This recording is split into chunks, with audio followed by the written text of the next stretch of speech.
So are we supposed to start the podcast? Ready? 1, 2, 3.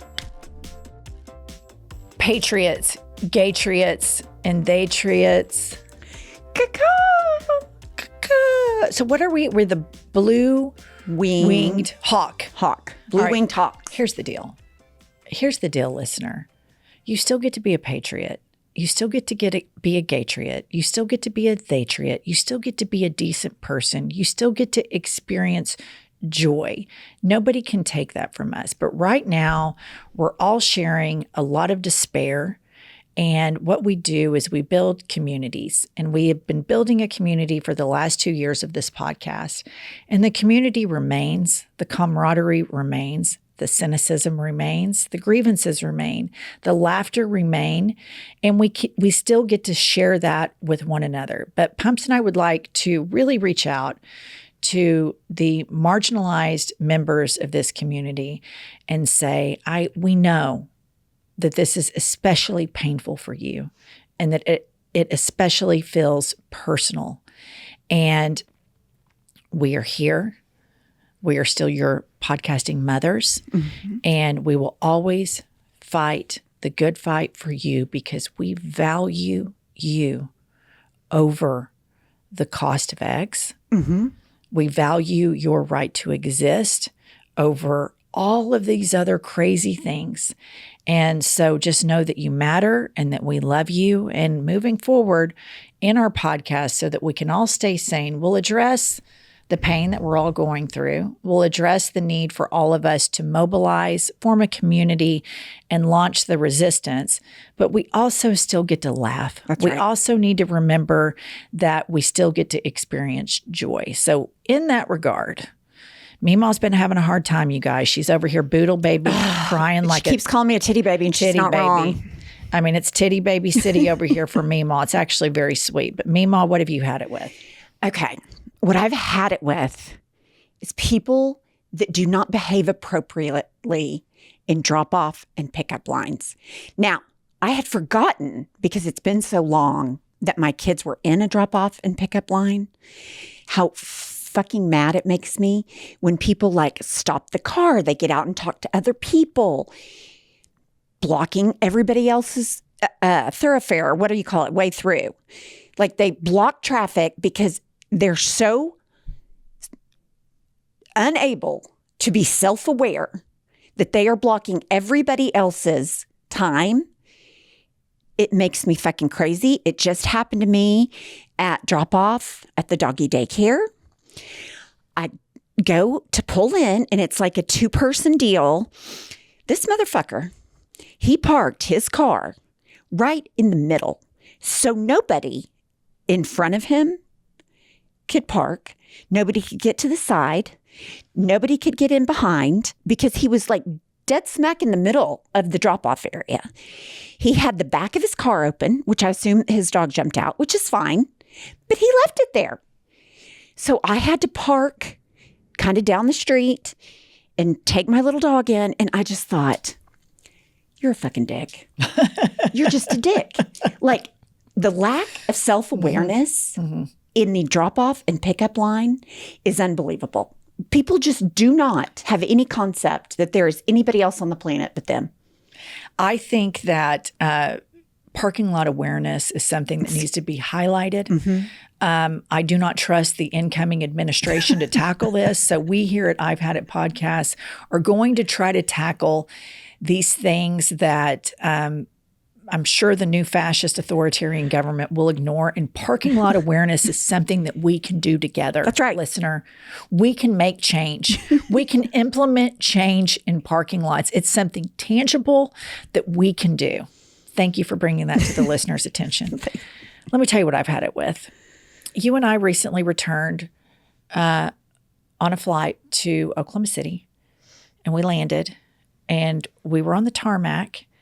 And the pilot comes on and he says, "Oh, listen up, folks.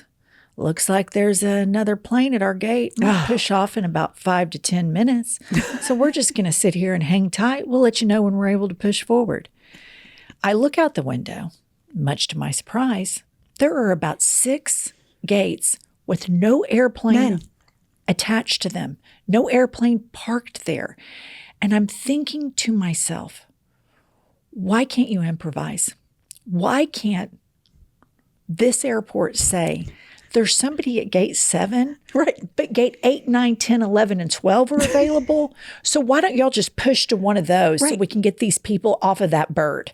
It makes me insane. You have to improvise. Improvise, for God's sakes. Nobody likes flying, but the people that run all the flying could take measures and do things to make it a tinge less painful. A solution that I could see from my little window, my little oval-shaped window, I could see I have a solution to this problem. Right.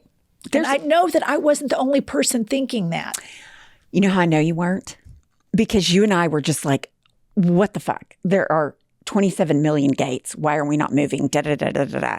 I don't know if in the moment you saw this, but the guy in front of us that was sitting in front of you, he turned around to me and he goes, I don't think it's going to be much longer.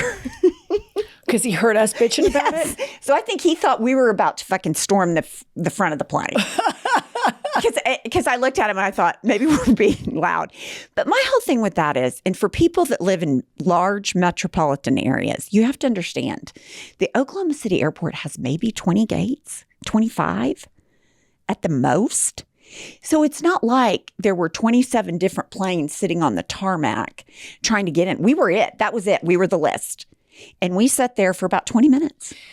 That's the thing. When you go to other airports, how many times are we on our way to a large city airport and it says gate change, and then you Right. get through security and then there's another gate change, and then you get to the gate that you thought it was changed to and they've changed it again.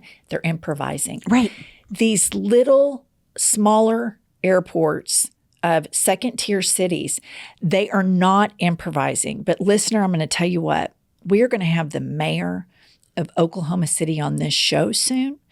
And Kiley, write down this. I want a list. There's a list of things I'd like to talk to him about to impact change on a local level. Right. And number one is Will Rogers International Airport's ability to improvise to make flying less painful. And I'm just going to tell you, listener, where we can impact change, we're going to try to do it. Micro level. Micro level. Parking lot. This lesson today, parking lot awareness. And then step 2 is we're going to have the mayor of Oklahoma City on the podcast to address this issue. I want to confront him about it. I need to talk to him about this. There's some other things, I'll save it for the episode, but I actually have a list of things regarding the airport. And listen, anybody that works at Will Rogers World Airport, my grievances are not with you. I know that all of you all are doing your job. My grievances are with the boss, whom I believe might be the mayor. I'm unsure, maybe not, but we're going to get to the bottom of it. Okay, I'm just going to say I do have one tiny grievance with the Oklahoma City Airport with a direct person, and it's that old man that sits at baggage claim, and he talks your ear off, and he's a volunteer, and he's like, any questions for me about where I'm going to Oklahoma City? Da, da, da. I mean, he's no less than 90, and he talks like, he just talks and talks and talks and talks, and he doesn't breathe because he's talking so much. And so that I have a grievance with, which I know part of me is like, he's a little old man. He doesn't have anything to do. He goes to the airport and he's a volunteer. Good for him. That's what a good, nice person would say. But in my mind, I'm thinking, shut the fuck up. But listener, this is what you call elder on elder abuse. yes. This is elder cannibalism is what this is. Yeah, I should have more empathy. Mm-hmm. It's going to be me. Like 10, 20 years from now, you're going to come down the escalator and buy the baggage claim. I'm going to be in my volunteer jacket, and I'm just going to be talking people's ears off. Should be yak mouthing. But you know what I'm going to do when you do that? Right. I'm going to have a referee jacket on and a whistle. And I'm just going to start regulating people. I'm going to be like, you know what? I want to be unhinged in my final days. I want to blow the whistle. I want to scream at people. I want to revert back to what it's like being a toddler, just completely unhinged. Completely unhinged. I like the sound of that. All right. Welcome to I've Had It. I'm Jennifer. I'm Angie. She is still America's greatest legal mind, and we're going to need you now more than ever. Kiley, what's going on with our reviews? We're at like 11,600 something. Wow. That's exciting. Well. So we're moving on. Well. Okay. I like it. I'm going to read you a few of them. This one is 5 stars, titled Thanks, Babes, from William. And he writes, I recently went no contact with my Trump-loving mother. Thank you for making me feel like the sane one. Wow. It's hard. It's hard. It's really hard. You know, I really empathize with a lot of members of the LGBTQ plus community who have parents that didn't vote for their rights. And we recently were copied on a text from a friend of ours and whose dad won't support him and his marriage and their child. And it's so stupid. It haunts me. For this crazy man. It's just awful. But I want to say this, like, this is different. This election is different. If this were John McCain, Nikki Haley, Mitt Romney, I can disagree with them policy-wise. I have a really hard time with people that triple down on this guy and where they fall morally. I do. And I know that our listener does too. And it's just it's a walking red flag. It is a walking red flag into somebody's true character, in my opinion. It's on fire. I mean, it surpasses red flag because we've had, I mean, look at all the, I'm not going to go into it, but it's very concerning. Okay, this one is 5 stars from Ryan, and he titles it, It's Kathy's Show. Ooh. Truly so fun listening to young millennial Kathy help Jessica and her great-great-grandmother Angina navigate the digital sphere as they discuss the issues that matter, like large phalluses in politics. 10 out of 10, pure menopausal chaos. I live for it. I love that. I have to tell you guys, on election night, we stopped by one of the candidate's party. And I was up at the bar ordering, and someone said, hey, Kathy. We started talking, and then at the end, she goes, what is your real name? And she didn't know my real name was Kiley. I love that. Yeah. Because I am the great-great-great-great-great-grandmother. Angina, which I kind of like. I like it. We'll just add that to the list. Yesterday, I had my Meat Curtain Meemaw T-shirt that our one of our Patreon members made for me and gave it to me at the Seattle show. So I know how Gen Z is taking this because my kids are Gen Z. But Kiley, why don't you give us a report from millennials? How are the millennials? Y'all came up in the Obama era. Yeah. And how are y'all taking this? Not good. It was rough. I think Anna, my girlfriend, cried all day yesterday. I do want to thank our listeners and some of our Patreon members. I've just been poured with nice messages, and so have you too. I've had it. Instagram, people are worried about you guys. It's been tough, and you reach out to your other friends that you know feel the same way as you do, and you kind of just all have to stick together, I feel like. Yeah. But yesterday I went a little unhinged. I was DMing people posting racist shit, and it felt really good because I don't do that. Right. Yeah. You know, it's going to be starting January 20th and then moving forward. It's going to be just a daily, sustained, horrific fuckery day after day after day after day. And we have to band together. We can talk about a lot of things in a 40-minute episode, you guys. We can talk about how terrified we are. We can talk about how disappointed we are. And then we can shift gears. And this is what friendships do. That's right. And then we can laugh together and still try to experience some joy. So every Tuesday and Thursday, we will still continue I've Had It. And it's going to be a combination of, oh, fuck, and I've had it, and let's giggle and love each other. And then Monday through Friday, we drop daily iHip news for those of you that want political content. And I know that a lot of you probably think right now, I don't want political content. That's not the answer. We have to stay educated. We have to stay motivated, and we have to fight for what remains. And hopefully we still have the First Amendment. Right. Listener, this may come as a total shock to you, but Pumps and I have not always been this pulled together and rock solid. In fact, we used to be rather screwed up, wouldn't you say, Pumps? I would say damn near psychotic. Totally. And we have written a cell phone expose. One could even say it's a manifesto.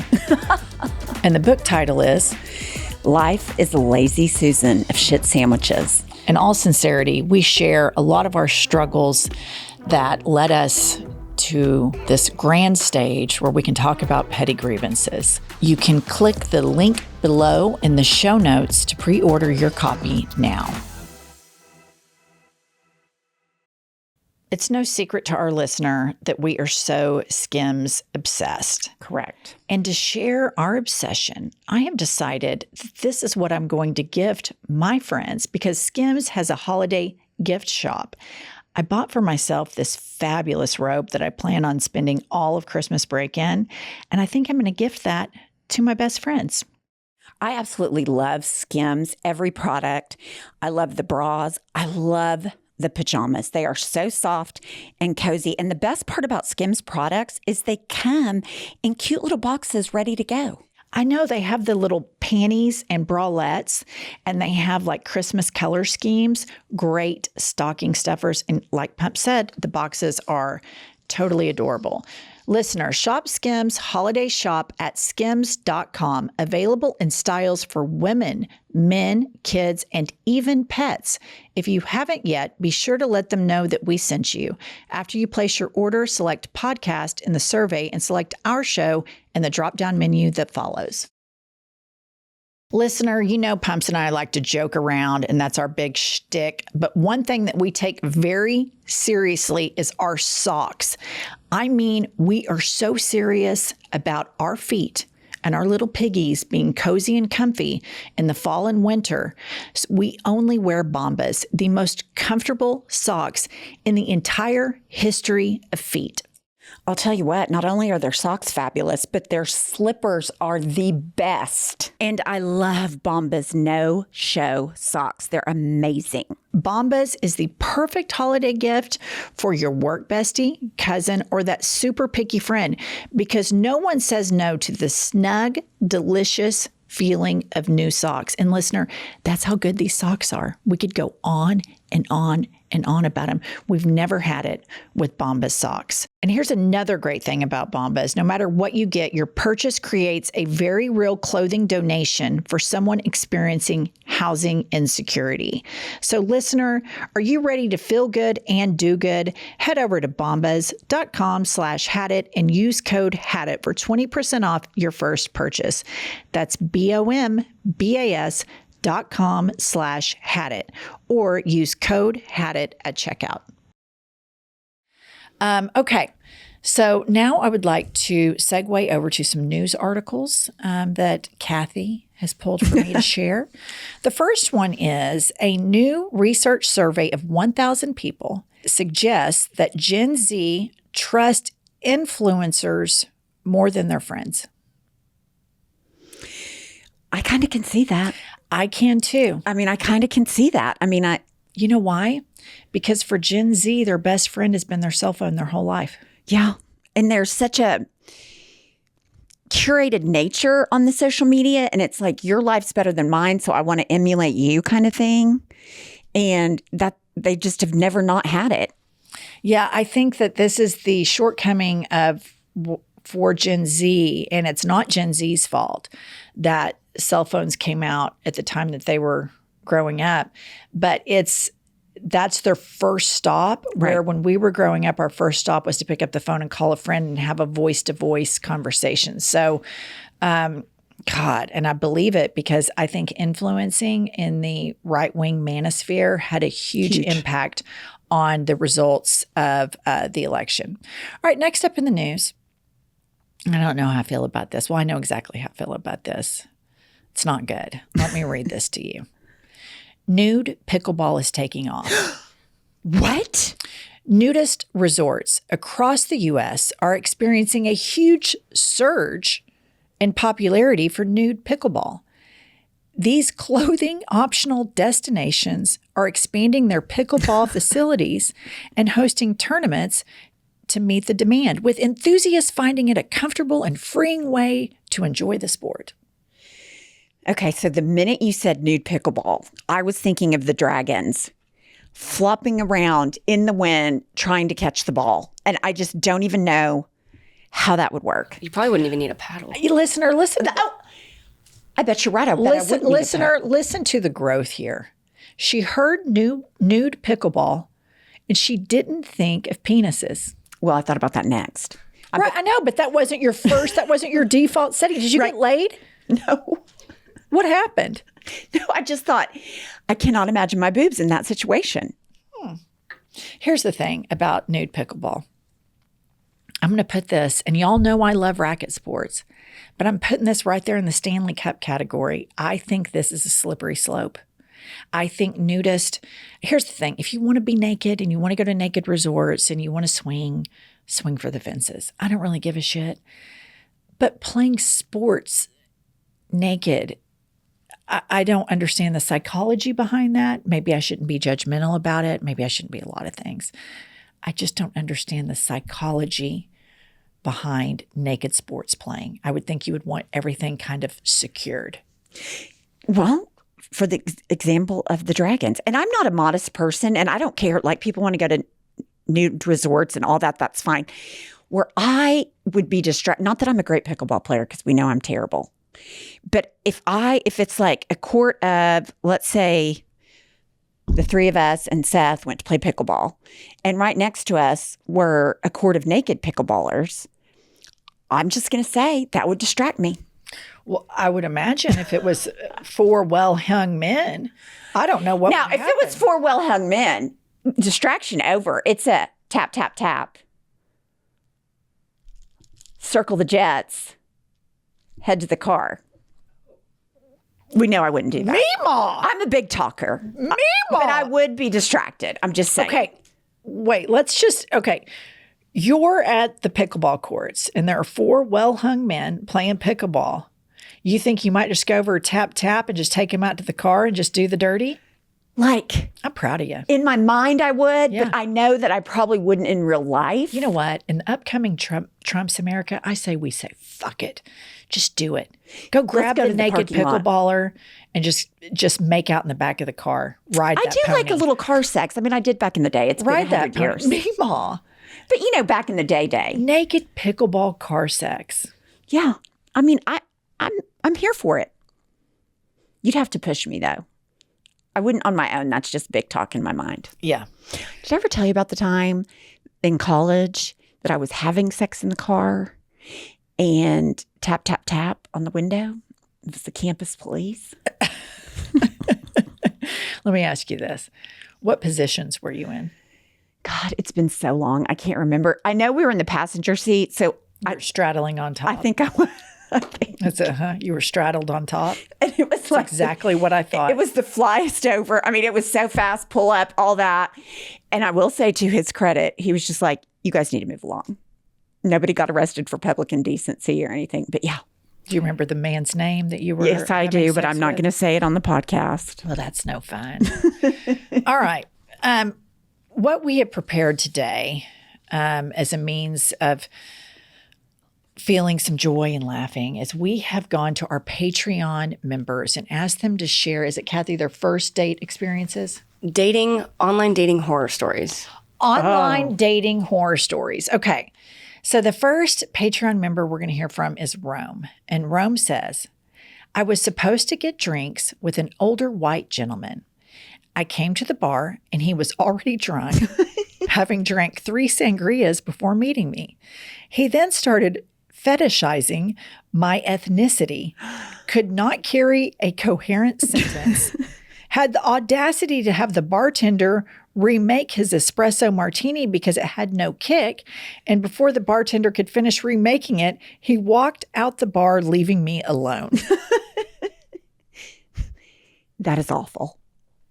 Rome, I'm so sorry. I am so sorry. So sorry. And I think the words here that identify the red flag are older white gentlemen. There's your clue. But I have to say, on our YouTube, we have a lot of men in the comment sections Right. that are like, hey, I'm I'm a boomer white male and I love you. So I always want to make a carve out for them because boomers are the ones that fought these fights originally, all these human rights. History's repeating itself for the boomers. Okay, Brooke says, my one and only online dating experience happened freshman year of college. My date was supposed to meet me at a sushi restaurant because fuck, letting a stranger pick you up. He was 30 plus minutes late. When I called to see where the fuck his string bean ass was, he said that his truck ran out of gas and asked if I could spot him the money to fill up his tank. I blocked his number, bought myself sushi, and met my now husband the very next week in algebra class. I love that. It's a feel-good, happy ending. You know what? That is a really good, it's not even that long of a post. Brooke, A+. A+. Presentation. You show us the fuckery. Yeah. She landed the plane. She launched a solution. I feel uplifted. She met her husband. I love that she just immediately blocked him. Just like, he's 30 minutes late, which the minute he ran out of gas, he should have texted it. The second is he wanted you to spot him. How was he going to pay for dinner? Not saying he had to buy hers, but how was he going to buy his? Agreed. Okay, next up is Becca Louise. And she always has the gay pride emoji flag next to her. And you know, Becca, that we love you. Okay, so it says, oh, I'm so glad you asked. In 2014-ish, I got catfished by a girl in a cult. Her name was Christina. She claimed to be 26 and we met on Tumblr. We video chatted for like over a year, so I thought she was legit until one day, while chatting about a TV show, I asked if she was an 80s or a 90s baby. She full ass hung up on me and I was like, okay, sus. Since I moonlight as an FBI agent, I asked for her ID. She sent me one with a fake birthday, handwritten and taped over her real date. Her excuse was that all Tennessee IDs are handwritten. Luckily, I have an IQ above 70, so I knew that wasn't ever even possibly a little bit true. I scrambled all my jets, and after a deep dive, I discovered she was actually 36. Christina was not her name. She was married with twins and part of a traveling cult. She pulled it off by claiming she was a manager at a hotel chain, but she was actually traveling all over the country, which is why she was in hotels all the time. If you're curious, the cult she's in is called the Irish Travelers in Memphis, Tennessee. They are grifters. Apparently, they dine and dash a lot. They dress their kids like they're in beauty pageants 100% of the time. And the women are arranged in marriages starting at about 13 to 14. Oh. So yes, very sad that she is a lesbian stuck in a Catholic cult, but also manipulating a 20-year-old girl for over a year, a little on the fucked up side as well. That's as concise as I could get. Top of the morning to ye and yours. Love, Becca Louise, XO. Top of the morning. That is wild. Like, I'm sitting here thinking, like, so she's married with twins, pretending she's a hotel manager, but the coup de grace is the handwritten licenses. What? That is a nightmare. Becca Louise, I'm glad you solve that mystery. I'm glad you moonlight as an FBI agent, because I too have moonlighted as an FBI agent, as I know Jen has. Yes. I'm not sure about Kyle's. Of course, you have to. Yes. Okay, next up is Jalison Leap. After chatting for 3 days straight with John, he asked me out for dinner at the Chinese bar in Camden Town. We had a lovely conversation and the food was great. He was attentive and talkative. Great, right? Wrong. Right before asking for the bill, John started to hyperventilate. His face became all red and he looked so in distress that I had to ask the waiter for help and an ambulance was called. What? After the paramedics arrived, he gradually started to look better, but I was so worried that I decided to take him home. Right before saying goodbye, he looks me straight in the eye and says, "Did you like my little act at the restaurant?" Oh my gosh. I was and still am so shocked that unfortunately I never felt comfortable enough to go to the cheese bar. Fuck you, John. I love that fondue. Did I say Chinese at the top of this? So it was a cheese, like a fondue restaurant. Yes. So, listener, I'm sorry I screwed that up. It's a cheese restaurant. Oh my God. That's trauma right there. Yes. That's like a serial killer type behavior. And Jalison just wanted that fondue. And now I can't even have go it. back. What if you could DoorDash it, or if the trauma's too great? What kind of sociopath? Did you like that little act I pulled? No, that's sociopath behavior. Yeah. I hope that got He's a block. a real sick puppy. Real sick puppy. Mm-hmm. I'm sure I'll be dating him soon.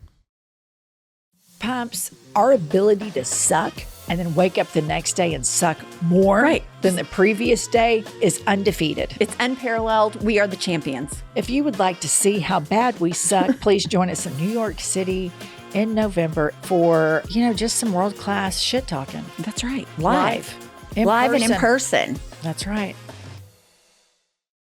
Pumps, holiday season is just around the corner. And you know me, I'm always looking for ways to make a hassle-free, delicious, home-delivered, chef-crafted recipe that come together quick and are less expensive than takeout. I love HelloFresh because number one, it comes straight to my door. I don't have to go to the grocery store. Number two, I don't overeat. And number three, the ingredients are fabulous and recipes that I would never make on my own. Plus, you should check out HelloFresh Market for over 100 add-on items like desserts, quick breakfasts, snacks, and so much more. This month, they even have Thanksgiving items to help wow a crowd with minimal effort on your part, not that anyone has to know. Listener, get 10 free meals at HelloFresh.com/I've had it free. Applied across 7 boxes, new subscribers only, varies by plan. That's 10 free HelloFresh meals. Just go to HelloFresh.com/I've had it free. Okay, next up we have Georgia. And she says, I have such a good one. Met this guy on Bumble. He seemed relatively straight-laced by his profile. Met for drinks, and I could tell there wasn't a spark, but he was nice enough, so stayed on and had a lovely chat and 2 wines. At the end, he asked if I wanted to go to his place on Thursday, 2 days later, for dinner. I said I'd have to check my schedule and get back to him. I knew it was a no from me, LOL. Anyhow, I got home and he texted saying how much he enjoyed meeting, etc. And I gave him the sorry news that I didn't feel a spark, but good luck with his search. A few texts transpired with me trying to shut it down kindly. He then confessed he was a dominant looking for a sub and proceeded to send me a photo of his whips and chains, plus a rogue kitchen utensil wooden spoon. I don't want to yuck someone's yum, but this is totally out of line and not something I had showed any interest in, nor was it clear on his profile in any way. Thankfully, I found it fucking hilarious and told all my friends this story, and we laughed, and oh, we laughed. It was just so rogue. I said to my gay bestie, what the fuck would have happened if I had gone to the dinner on Thursday and he said, dolls, you'd be tied up in the basement being spanked. It was so wild, but so wrong in so many ways, LOL. Not saying I wouldn't be open to trying some funky things, but consent always applies. Please and thanks. Georgia, I mean, here's the thing, like the online dating world, you have people that are genuinely looking for a date. Right. A traditional style of a date where you take some time and see if there's a spark. And then you have people that are looking for a hookup. Right. And then you have like fetish people that are looking to play out their fetishes. And here's what I think that we can impact change, listener. If you're on Bumble, which I assume is that's just straight up dating, right? Mm-hmm. They need to have the fetish websites. I think that's what I was going to say. I think they have like fetish websites that you can go on and he could find his sub. Yeah. So I don't know why. Maybe like I don't think you should cross-contaminate. Right. But the people that are looking for a traditional date, if you want to, put a ball gag in your mouth and have somebody, peg you, swing for the fences. That's fantastic. Right. But don't contaminate it with Georgia, who was just looking to meet a normal person. Okay, here's my question. after she said, I just want to be friends, I liked you, blah, blah, blah, why did we have to go in to all of his fetishes? Like, that seems just highly unnecessary to me. Let me ask you this. If you were dating a guy and you liked him, and he said, and you always say you want to date somebody that lives out of town, and you liked him, I mean, everything is 10 out of 10. And he said, hey, will you send me a picture of the dragons? Would you send tit pics? No. And that is only because of the age of my kids, I have just beat the drum, like, do not take those pics. You don't know where they're going to end up, blah, blah, blah. And so, first of all, the dragons aren't that pretty. That'd be number one. But number two, you just don't know what's going to happen with that picture. And you're so famous. Very famous. No, that's very no. famous. But I just, even if I was, Yes. I just think it really can create problems. So no, I would not send any pics. Would you send me a picture of the dragons? Yeah, well, I trust you. I mean, I don't know why you'd ask, but Have you ever sent a nude, never. Jen? Probably to Josh. Right. Yeah, I think I probably sent Well, I mean, you're married. yeah. I mean, this is not just some guy I started. You know what I mean? Like, I think when like iPhones and stuff came out, I think I'd send a little. Of course. Yeah. Yeah. I'll tell you what, it did happen one time. That reminds me of a story. All right, let's hear it. Okay, so on the dragons, I have like a pointy nipple, like a big chief eraser. Nobody knows what that is. That's not our age, but just a bigger, thicker nipple. I've seen it. Okay, so one day, this girlfriend of mine said, I have the best Band-Aids for that. And I was like, great. So she gave me some Band-Aids. I went and bought the Band-Aids. They were fantastic. They were exactly perfect. So I take that back on the nudie. So I put them on the nipples. I was so pleased. And I took a picture in the mirror of me standing there with the Band-Aids on the nipples. And I sent it to her. And I was like, oh my gosh, this is the best thing that happened to me. Thank you so much for the recommendation. This is a friend for 30 years. So about 2 days later, you know, for whatever reason, all my iCloud stuff, and this was when Sam was probably 9 or 10. So he's going through this, and I'm sitting next to him, and I look, and he looks, that picture comes up. Yeah. Then he looks at me, and I was like, oh my God, I'm so sorry. And I explained the whole thing. But yeah, so I lied. I have sent a nudie pic, and my son saw it at 9 years old. Just to remind the listener, isn't this the same son that you had to take the shit in the cup on the side of the highway? You just couldn't go past that, could you? I just. So when we're unpacking his childhood trauma later, Yeah. you'll be able to Just know that I'll have the to-do list. No, we love you, Sam. He's the best kid on the planet. He really is. And he loves his mama. He does. Okay. Last one, listener, Hudson. Hudson says, when I was 19, I talked to a guy via text for about a month. He definitely love bombed me and made me feel desired, which caused me to overlook a lot of red flags. He would make questionable comments about my Cuban heritage. I blocked him after he told me that he has a kink for taking people's virginity and that he was into me because I look like his brother. What? I later found out he was a total catfish and none of his pictures were him, and that he was actually a 50-year-old man. I learned a lot from that experience. I have to say, you guys, that kind of shit, like for Gen Z, millennials, or even people our age, because I mean, all people of all ages date. The catfishing component is wild. And I think it's so sad because I think some people are so lonely and we so want human connection. And then we're making them via text or via instant messaging on a computer.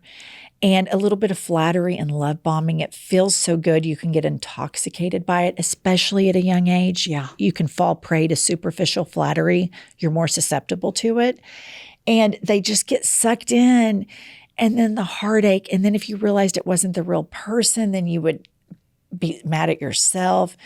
And Hudson, I'm so sorry. Yeah, I think catfishing is so mean. It is. And people, everybody gets to be perfect in their online persona, and so it's like, I kind of feel like it would make you have higher expectations than what humans are really capable of a little bit. Yeah. But yeah, that's terrible. And the thing is, you hear about it all the time.